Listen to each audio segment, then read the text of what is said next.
This past weekend, Disney Lorcana hosted its first ever European Continental Championship. Pretty incredible to see 96 players come together, play all for one title, the EU champion. Really fun event. I was able to watch a little bit. We were a little bit busy doing other things here for the Forbidden Mountain. We had a whole other event to plan and kind of do and work with, and there's going to be a whole other video about that. But today, we're talking about the best decks from EU Continentals. Let's get into them. Here's a look at the overall deck breakdown for all registered decks for the EU Continentals.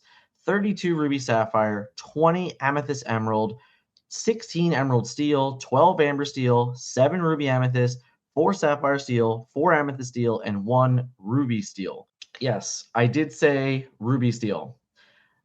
There is not a deck list for this out there yet, and I really wish there was because I wanted to showcase it. I wanted to talk about it. I really want to understand what this deck looked like and what the thought process behind it was coming into this event. The idea that Ruby Steel was registered here is kind of remarkable because it hasn't had much success at all in Disney Lorcana. But hey, one brave soul decided to register it. We don't know how they finished, unfortunately. We don't know exactly what the list looked like, but I really wish we had. Ruby Sapphire came out very, very strong, 34% of the metagame. When I saw the number originally, the first thing I had thought was, wow, that is the most by any other deck in any other tournament. And that is kind of true. But if we compare it to just day twos and the smaller events that we've seen before from like a day one to a day two breakdown, then it's not necessarily the largest number of registered decks, but it's still pretty impressive for a brand new tournament to have this much percentage. In Dallas, the day two breakdown came out to like 45% Emerald Steel or something like that when we were at like the height of Bucky. So this is kind of similar to that, where like players that were successful in the game and they all kind of, they decided to make this deck and bring this deck with them. So 34% is a pretty large showing. And then you had Amethyst Emerald come in at like 21%, Emerald Steel, Amber Steel, kind of falling a little bit behind in the percentage in early teens and stuff like that. And then Ruby Amethyst, Sapphire Steel, Amethyst Steel, and of course Ruby Steel all coming in at a pretty low percentage, but some of those decks did still find success within this metagame. So a lot to kind of break down here to really look at these successful decks. We're not going to cover all 16 decks on this. We're just going to cover some of the more impressive decks, and not even that, some of the decks that did finish very well in the top 8 and the different versions of these things. Sadly, we don't have all the deck lists yet, so I can't just like go through and showcase any of the particular ones, but we are going to showcase all the decks that we can that were successful up into the top 16. So let's get into it. So this deck finished in the top 16, but it was the #1 seed going into day 2. Ruby Sapphire was a force to be reckoned with. It had a pretty poor conversion rate, if I'm being honest, for the amount of registered decks into what actually finished in the top 16, which when I saw the numbers, I was actually pretty surprised by. When you have such a large percentage of the tournament be represented by the same type of deck, it's almost by nature that you see it also all of a sudden kind of cover up the top cut. That did not happen in this tournament, but this player was able to finish first overall at the end of day 1. And there are some very interesting cards in this Ruby Sapphire deck that I think are mirror breakers. A card like Flynn Rider is not a card that you would expect to sit across from in the mirror match. But for Ruby Amethyst for so long, one of the key ways to win against Ruby Sapphire was Flynn Rider into Sisu. Now, this deck as a blue-red deck is representing that same thing. They're saying, you know what? I know there's going to be a lot of Ruby Amethyst decks. I know there's going to be a lot of Ruby Sapphire decks. I'm going to be prepared for the mirror, and this is one way that I'm going to try and combat it. The other addition here, which I really respect, is the Queen of Hearts. It's a card that, in all honesty, is not really that good. It's more of a necessity to understanding this deck's weakness. The idea that Queen of Hearts can punish opponents kind of for overplaying into anything with Rush. Very often or not, aggressive decks are set on their ways and saying, hey, I know that if I'm playing against a Ruby deck that's not Amethyst, they probably can't have a character with Rush until around turn 4 or turn 5, depending on ramp and things like that. So because of that, they cheat very often. It's not even they cheat, they quest because they believe they are in the clear, and they believe that it's free lore. Queen of Hearts really flips those numbers and really starts punishing players that just aren't expecting the card at all. 3 Maui Half Sharks is one of the more incredible numbers, I would say here. 3 A Pirate's Life as well. These are cards that, as the metagame kept coming out, there was a lot of discussion whether or not the card should be a 2, a 3, a 1, in some cases a 4. Settling on 3 here, I think it was a perfect number for this particular metagame. I will be curious to see if other decks adapt to the understanding that Shark is the way, or a new way for this deck to actually close out games. The craziest thing about this list for me is the idea that we are still on 2 crabs and 4 Hyrim, but only 4 popsicles. There are no other items in this deck list. There's no Lucky Dime win. It's none of those things. The crab is just a giant way to continuously get back items, to continuously get back popsicle to filter through our deck even further. It's not the traditional way that you would expect to win the game. But what it also does is probably enable opponents to still overreact to it, thinking that out of nowhere, you're going to somehow have a 2-turn clock. Not what this deck is doing, not what this deck is trying to do. Also, no Fishbone Quills, which is notable. And of course, the biggest addition, I think, is McDuck's Manor coming back into the Ruby Sapphire archetype. I think this is a card that does not shock me at all. Once again, if you're on the play in the mirror match, turn 2, Sally Azurite Seed, turn 3, McDuck Manor, your opponent might be stuck for a little while. That McDuck Manor might gain you, 2, 4, 6, 8 lore in some cases. As you can see here, these decks also are starting to cheat on their own Mauis. This list only has 2 Mauis. So at what point in the game are you actually going to be able to get rid of a McDuck's Manor on average? And I actually think that a turn 3 McDuck's Manor in the mirror match, in most cases, is going to represent a ton of lore. All in all, a huge shout out here to Kyoshi. Top 16 finished EUCC. Sadly, you didn't get the Worlds invite, but hey, top 16 is a hell of a finish. Number 1 seed going into the top cut, also very impressive. Congratulations on your finish, sir. Emerald Steel was another one that was fairly well represented in the event, but did not have the best conversion rate. Having 2 of them find a way into top 16 is nice, but neither of them went any further. Now, this list, honestly, when you really look at it and you start breaking it down, much like some of the lists we have been talking about in the recent meta reports, is really not much to do with Azurite Sea. The only new inclusion is a Go-Go. Everything else is just a Shimmering Skies deck, and that's okay. There's also 1 Calhoun, so there are 2 total new Azurite Sea cards in the entire deck list. As opposed to some of the decks we've already looked at and the ones we will begin to look at, you can see that this deck was already fairly complete in the Shimmering Skies metagame, and there wasn't much that you can put and add into it to make it any better. It's already one of the better decks in the game. Go-Go here, a Calhoun there, is a nice little nudge to the Azurite Sea metagame and saying, hey, these cards each represent the potential to kind of give me some additional lore or threaten the game at certain points that I need them to. Go-Go being a 2-strength character and enabling it to be bounced back with muses could interact with some very cool synergy. We did see in one of the games the ability to gain 8 lore off of 1 Go-Go, which was crazy. And I do think that certain decks are going to be able to abuse Go-Go a little bit more here and there. All in all, Emerald Steel still remains one of the top decks in the game. Didn't have a huge successful showing, but still finding a way to top 16 with this list is just showcasing how powerful this deck is and how good Diablo is, regardless of the characters that are in the metagame checking it. Now, we're just fortunate enough to have answers to this deck a little bit better with having a little bit more top-heavy end decks that are able to just eventually get rid of Diablo so he can't run for infinite. But all in all, you can still see the showcase here. This deck, still very good, still very powerful. Huge shout out here to the top 16 finish by this Emerald Steel player. Francis also found a way into a top 16 with Amber Steel. Amber Steel songs, the Zimba variant here, showcasing 4 of our future kings and 4 of our new shifty Floodborn friend, the legendary from Azurite Sea. This deck also includes 1 Doc. Got a shout out to the Doc because we love him. This is, in the end, a fairly straightforward song build.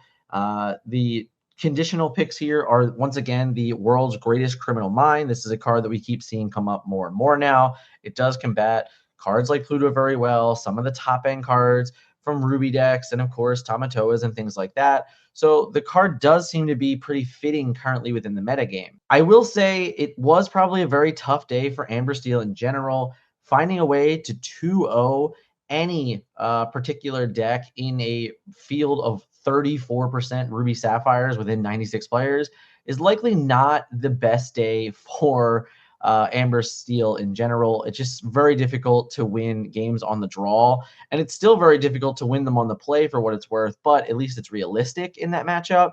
But on the draw against Ruby Sapphire, it's damn near impossible for most Amber Steel decks to win. So the idea that this player was still able to find his way into a top 16 is pretty massive. All in all, this deck is pretty straightforward. We covered a version of this just a week ago. Not much more to add. If you want to hear a more in-depth look, then you should definitely check out last week's meta report. Huge shout out again here to Francis for the top 16 finish at Continentals. Hey guys, so we released a new course on the Metafy. It's actually going to be a big, massive update this week.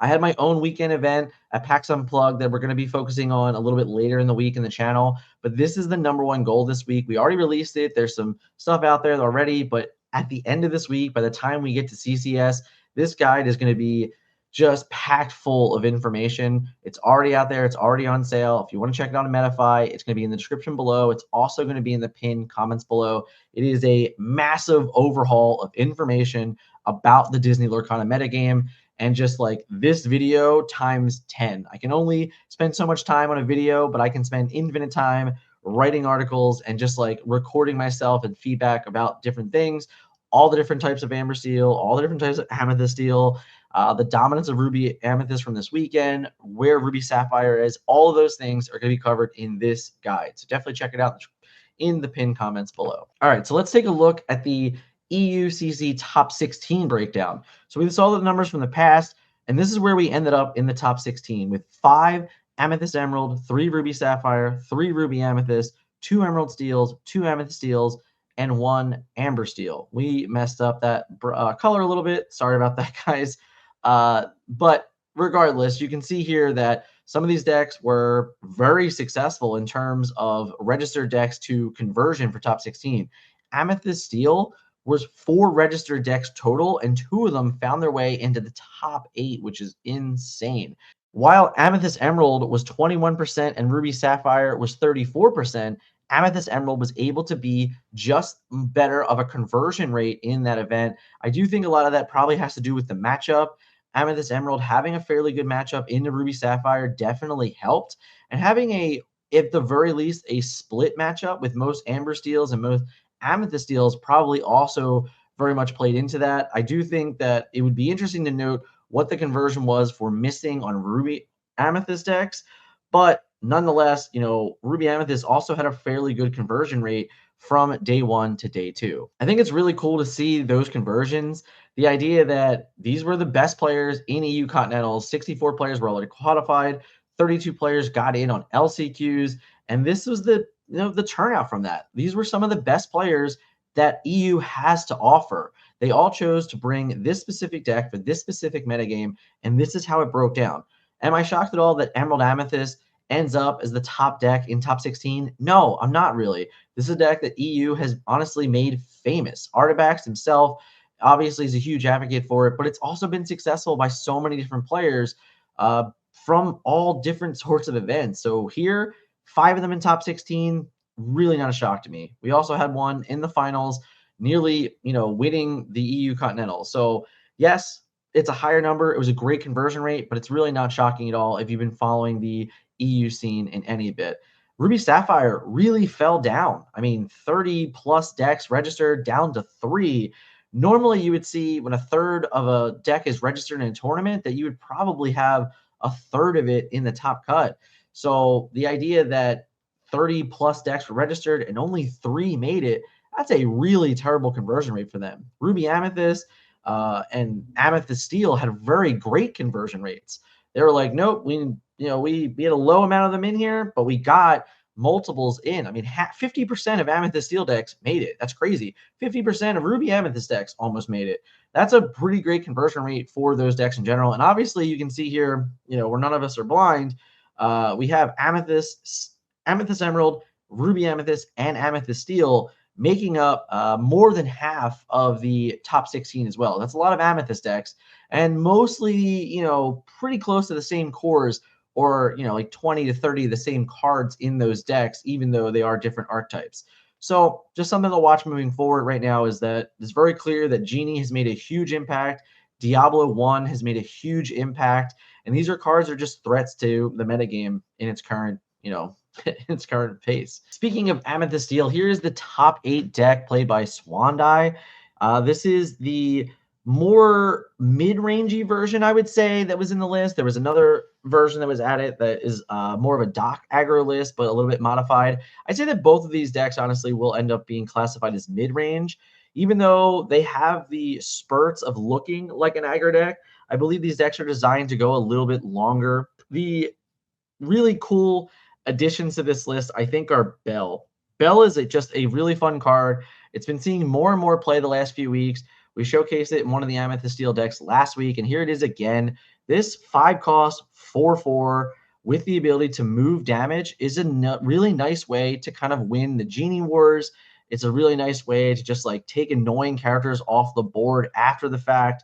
And again, it's really not about getting the most out of it. Now, this list has cards like Lawrence, cards like Pluto, so there's a little bit more potential to move 3 damage.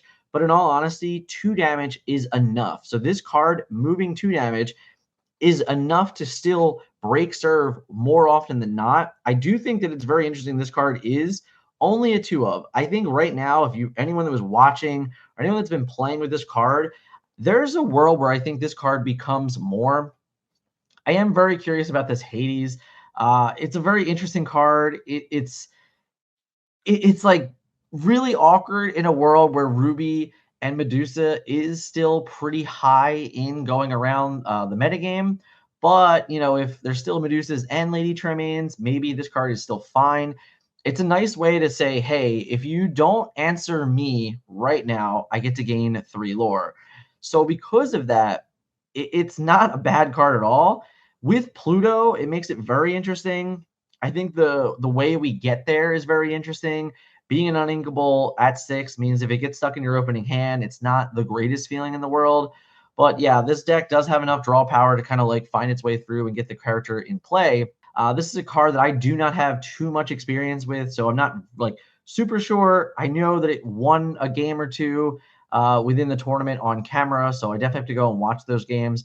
But all in all, I think that is the more interesting card. If you're not interested at all in the card, I don't think it's that difficult to replace. I'm not convinced that it's like, oh my God, you need this card either. So don't go crazy and don't like worry that you do or do not have this card. I'm also sure that's like $1 rare probably. So it's not that difficult to pick up either. All in all, huge shout out to Swandy here, picking up a top 8 at EUCC with, a pretty interesting take on Amethyst Steel again. As we can see, every single week there are different versions of this deck finding success within the Azurite Sea metagame. To take a quick look at the other side, this is definitely a little bit more aggressive of a list. Here we are. We still have Calhouns and things like that. The big takeaway here is that we've taken out a card like Maleficent, and we now are playing Captain Hooks again. I do think that this is more of like a aggro control-ish list where it is still an aggressive deck that's looking to win aggressively as often as possible, but it's also very good into the mirror aggro matchups. Tinkerbell Fast Flyer and Tinkerbell Giant Fairy is just enough of a way that in those aggressive mirrors, it has the ability to just shut your opponent down. Because the moment you have her come out, they now have to kind of respect the idea that you can shift at any given moment. And while you don't even have to always shift, we can simply just quest away when we're ahead and kind of just leave our evasive threats in the game, kind of then slowly wait to play our Giant Fairy, or in the end, just slam it on 6. I like the removal package from this a bunch. Having 3 Fire the Cannons is still respecting some of the cards that are really annoying for us to go against. And having Smash is still a tribute to saying, hey, I still need answers to Ariel. I still need answers to Ursula and things like that. I need better coverage against Diablo when in doubt. And then playing a one of Strength of a Raging Fire, I think is very interesting. Obviously, this list has 15 one-drop characters, a fair amount of twos, and characters that don't mind singing. Anytime where we can play a Pete out there, prevent our opponent from playing actions for the turn, flood the board a little bit the next turn, and then sing a strength to remove the problematic character, I think is a very good and well-designed play. I also think understanding like, hey, we don't always need that play. We don't always want to get caught with our hand in the cookie jar against Ursula Deceivers and things like that. So just having a one of in the list that you can find every now and then, I'm actually very appreciative of. Four Genies has been showcasing forever now that, hey, listen, this is the just the best Amethyst card in the game right now, potentially. It's just that powerful. It's that good. It's that game altering. It's really telling a lot of different players that they must respect this card or they're going to fall victim to it. I think the craziest thing about this list in general is there are no Elsas. That is actually insane that we were able to cheat away in the Genie Wars by not playing Elsa. I do wonder if that's an attribute to the Tinkerbell plus Crab plays. I think that's a very, very successful way to kind of deal with Genies when, your opponent just isn't really respecting that line. I think you can definitely catch people off guard that way. But Elsa herself, to me, on average, probably does more than Gantu. So if you're looking for a quick swap in this list, I don't think playing two Elsas over the Gantu would be that much of a deficit. I do understand very well that Gantu has the ability to say check on whenever we play him. We just put him in play and say, hey, if you don't answer this, I'm going to gain 4 lore, which is 20% of what we need to win a game. But at the same time, I think the idea of what Elsa can do for you on average with Calhouns, with Tinkerbells and things like that, probably equates to more wins than Gantu. That would be my humble opinion. Aside from that, this deck is very cool. It's very interesting. Another way to showcase the power of Amethyst Steel, this being a little more low to the ground, having docks as a way to refill cards and things like that. No snakes again. That's one of the more common trends outside of most Ruby Amethyst decks that we're seeing that 2-cost snake is not the kind of the route that most players are going right now within the Azurite Sea metagame, which is a bit notable in a deck like Doc, where the more docks that you play, the more cards you can kind of create because of him. It's very interesting to not have a 2-cost snake to help abuse that a little bit more. But hey, all in all, this deck, definitely a little different, definitely something else to think about and consider as you're kind of deck building and brewing your Amethyst Steel decks. Congratulations again to Andy on a top 8 finish in EUCC. Amethyst Emerald took a second place in the EU Championships this past weekend. And honestly, this is a deck that we have seen over and over again. We've seen it very slightly change and be modified here and there. In this particular version, we see Clarabelle has been removed. It is no longer there. For a while, we had seen 3 of the 1-cost Clarabelles and 2 of the shift Clarabelles as a way to kind of draw cards later in the game. We've gotten back to our snake in this list, which I do like a bunch. I think snake is so good with so many different cards in this deck, specifically in a world where we're going to be playing 4 genie and 3 rabbit still. Having snake to utilize with your genie to either protect it later on is great, to pick it back up, draw another card when necessary, and then just have a ready character that's not as easy to interact with. Having 3 rabbits and snakes means that you can go the distance against Ruby Amethyst and kind of compete with their card draw a little bit. It didn't really play to the strength of it in the finals, but all in all, having another way to pick up rabbits, to pick up goats, to pick up genies, and even like Go-Go's and White Roses is just another way to say, hey, I have ways to kind of get the reach out of this game and get over the finish line. All in all, this is a deck that we have been talking about for weeks. It's been successful pretty much since Azurite Sea has come out. I do think it's the most improved deck from Shimmering Skies to Azurite Sea. I absolutely expect this deck to be a force to be reckoned with moving forward. I don't think it's going anywhere. 5 of them in the top 16 of EU Continentals isn't just because EU likes this deck. It's because this deck is definitely a player within the Azurite Sea metagame. Huge shout out for the 2nd place finish in EUCC. Now let's talk about Domino, the winner of the European Continental Championships. A huge shout out to you. bringing back Ruby Amethyst again. This list, very, very good, very, very powerful. Just a really great meta game pick, I feel like. What I really love about this list is the addition of Belle. This is a character we have seen being added to Amethyst Steel and seeing success. And that was a notable thing for this deck to do. Understanding that, hey, you know what? That 5-cost Belle might just be a good card right now. But having, your own Sisu 3s, your own Genies, your Elsas, your Mauis, your Medusas, and even Lady Tremaines, and hell, even Sisu, you have so many characters that can trade into and keep on the board. And with that, having additional play with Sisu is having the additional play with Belle to move damage to create even more 2-for-1s in this current challenging metagame, I think is huge. Even just the idea of running my Genie into your Genie and then playing Belle, moving the damage from my Genie to your Genie to finish it off is like having a more Elsas. It's almost like having 6 copies of Elsa, but also can interact with other ways. I think the card is a phenomenal addition. I think now that we are finally getting into this challenging matters aspect of Disney Lorcana that we haven't in so very long, if I'm being completely honest, Elsa is definitely creating this. It's creating these worlds where we are constantly challenging, leaving damage on the board and things like that. I do think that Belle is going to be one of the all-stars and probably one of the best kept cards for this metagame that we have yet to see ever perform in a previous metagame. Huge shout out to Domino. This list played great. You played incredibly well in the finals, and you definitely well earned your win at EUCC. Congratulations, Domino. You really did play absolutely incredible. Great pickup win. Really exciting time for Disney Lorcana to see the first official EU champion. Congratulations to you, sir. So there we have it, the EU Continental Breakdown, the top decks from the event. Top 16 was pretty well-rounded. 6 different decks in the top 16 is pretty great.